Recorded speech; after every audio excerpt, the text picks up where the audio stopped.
আমি তো চিন্তা করতেছো গে। চিন্তা যে করবো না, যে কাম আরম্ভ করছি 22 মাসে, আর মালিক গে 22 মাসে টাইম হয়। এই যে খোড়া মোড়া বান্ধে থিয়ে দিছি, এটা কথাই কই না।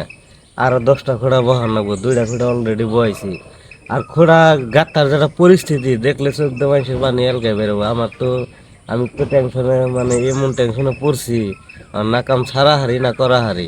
তো গাত্তা মানুষের দেখাই দেই কিরকম পরিস্থিতি আছে, কি অবস্থায় আছে। তো তারাই কমেন্ট করে জানাবো নিয়ে না কে রে টেনশন করি। তে আহ গাত্তা আমি দেখাই দিই।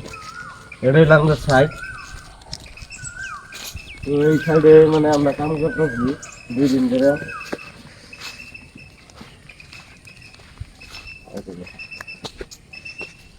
ফার্স্ট খোঁড়া হইলো এটা আমরা যাত্রা করছি। খোঁড়া খোঁড়া যাত্রা করার পরে দিন থেকে, মানে তার আগের থেকে বৃষ্টি, আর বৃষ্টি মানে গাঁটা ফাটা মানে পুরা ভাঙ্গে, মানে তলের থেকে পানি ওঠে।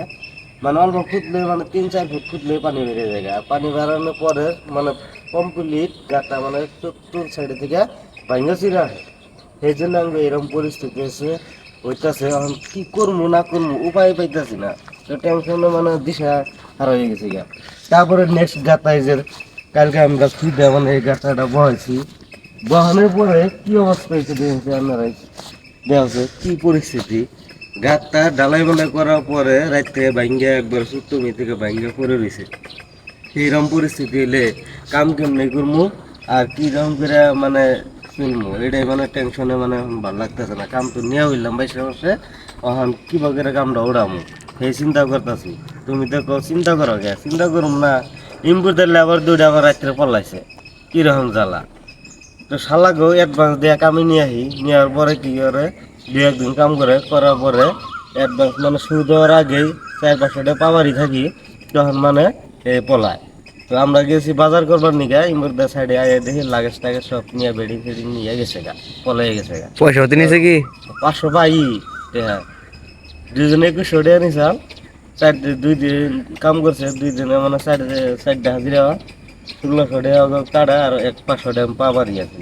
কিন্তু এরকম টেনশন মানে কি করে কাম করবো। এখন সাইডে লেবারও নাই, আমাদের সাইডে লেবার নাই। আজকে বললে আবার আইবো মুঘল মাছ থেকে, তারপরে হয়ে যে কাম স্টার্ট করবো। তো আমরা মানে খোঁড়া খোঁড়া বানতে থাকি, এই যে খোঁড়া খোঁড়া বানতেছি, সবাই করতে থাকি কি কোন তোমার দেখা যায়, তারপরে দেখা যাবো। তো আপনারা কমেন্ট করে জানাবেন যে গাত্তাটা কিরকম করে করলে মানে ভালো হবো।